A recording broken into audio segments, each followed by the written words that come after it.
The 2018 Honda Fit is, in fact, all the Honda Fits are some of the most versatile, user-friendly, compact or subcompact cars available on the market today. Why aren't there more of them on the road? Well, there is one major issue, and it's the car's stablemate, the Honda Civic. Let me show you a little bit more about what makes this Honda Fit tick. Okay, so first things first, if you want to buy a basic Honda Fit DX, they retail for $15,190. My tester is a 2 points for whoever said sport, and it retails for $19,590. Why do you know it's a sport? Well, first you saw the badge, obviously. There is this rear diffuser, these black wheels, which are available on other trims, higher ones, skirts, and the front splitter, spoiler, chin, bumper that wants to remind you that the Fit is a family member of the Civic Type R. Yeah, the Civic. The Fit's principal nemesis. If you want to finance this car for 60 months, just keep in mind we are July 2018. The interest rate is 3%, and the car will cost you almost $445 a month. If you want to finance a Civic LX with a manual transmission, the interest rate is 1.5%, so your payments will be $415. I'm not saying the Civic is a better car, but I'm saying it's a little bit more substantial overall than a Fit, and that's what kills this poor little car. But what brings it back to life is how user-friendly and versatile it is. I'm gonna try and do most of this with one hand. Should work.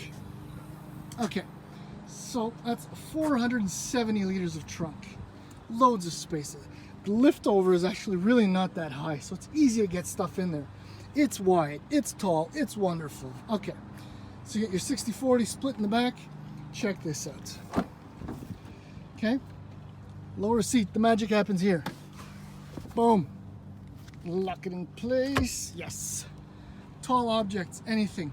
And do keep in mind, my son's seat is still there, huh? Hasn't moved. Boom. Okay, well, I see the headrest is up, so if you pull in the lever, look at the action. The lower seat cushion is actually going into the floor. So normally that would fold completely flat. So if you fold everything flat, you get just under 1,500 liters of trunk space. Storage, that's amazing.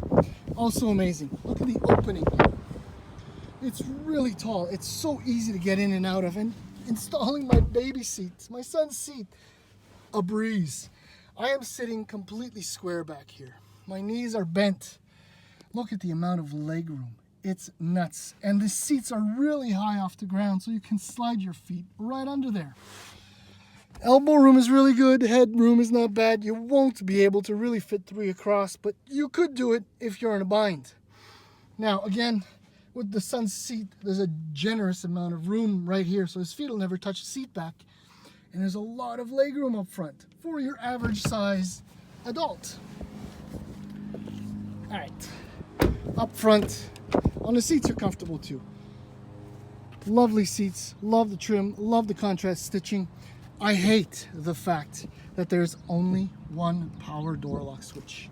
There is none over here. So if you're trying to unlock the door, the back door, or from the passenger side, it doesn't work.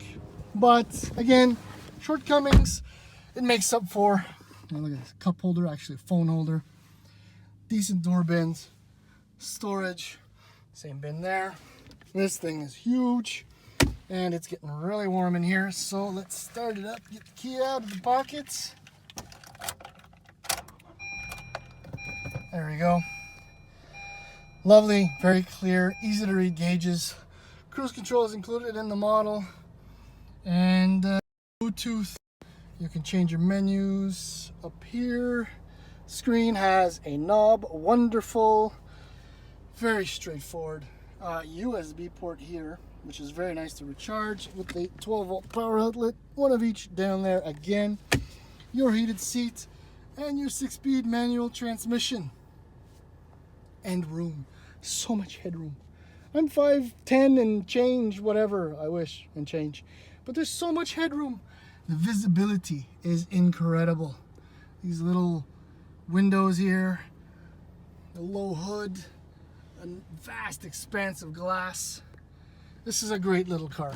I mean, family friendly. Oh, and there's one thing that you need to know though. If you're going to go for the manual transmission, you can't get most of the active safety features. But as far as I'm concerned, that's a plus. Anyhow, let's go for a ride.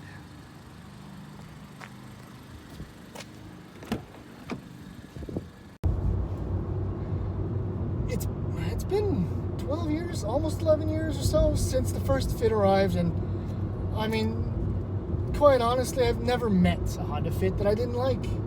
I've always thought the styling to be endearing, and as I've demonstrated, nothing matches the versatility of this car's cabin, the multiple setups, be that in the compact or subcompact segments.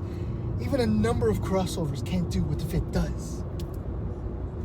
In fact, the wife and I liked the Fit so much that we got one in 2014. Base LXA with air conditioning and a manual transmission. And if she's watching, she'll agree with me when I say that we probably should have kept it. But at one point, too many cars can become an issue. But again, maybe we should have kept it. Yeah, so the Fit. It's a perfect little urban car. Right now, I'm stuck in traffic. Par for the course in the city. And it's where this car shines. With perhaps one exception. But before I get to that exception, let me tell you, right, the suspension is independent in the front, torsion beam in the rear, so that's an inexpensive-ish setup. It doesn't affect performance whatsoever. It's a comfortable ride in the city. It soaks up the bumps and the nastiness. The car feels good on the highway. It does roll quite a bit, which I absolutely enjoy. So this car, on a fun level, this is tops, absolutely tops. Front discs, rear drums, again, inexpensive, very lightweight car. I think it weighs maybe 1150, the Sport, and that's in kilos, which is nothing. So yeah, the problem, the issue in the city, it's the manual transmission, and I kind of had the same issue with the one we had, and it's the controls. The clutch is like putting your foot in jello. There's zero resistance. It feels like there's no feedback. The friction point, you kind of find it eventually with time. The shifter itself is fine. The throws are relatively short. The throttle is the same thing. It's very light, very little feedback. You get used to that. And what's not helping me this week is that I also have a Porsche 911. So maybe that's a problem. You'll get used to it. But that's my issue. But the thing is, if you opt for the CVT transmission, it's actually better suited to the engine. And I found the same thing in the Civic. It's just the way it revs and it's geared and it's able to adjust itself to the engine's power band. It's so much more user-friendly. Speaking of power band, the 1.5 liter engine puts out 130 horsepower, which is actually one of the highest outputs in the segment, but it comes in at 6,600 RPM. So if you like noisy, revvy engines, here you go, you got it. Funny thing is that's like 2 horsepower more than the CVT version. And then there's torque, 114 pounds of it at 4,600 RPM. That's 1 extra pound than the CVT. I don't know why that is, but anyhow.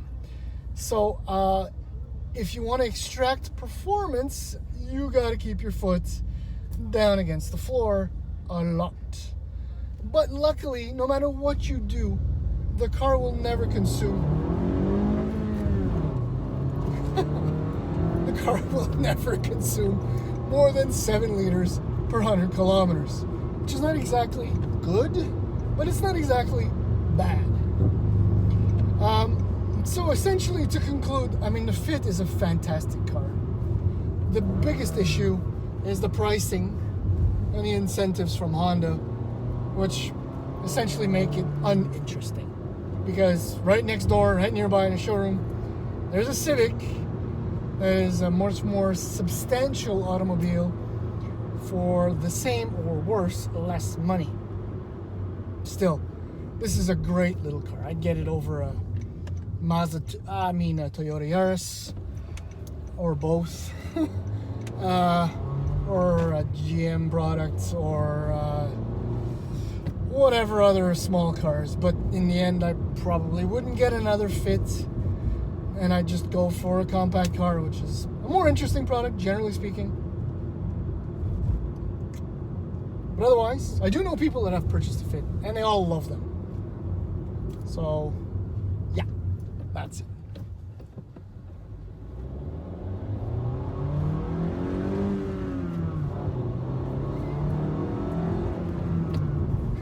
And that's only 4,000 RPM. Bye.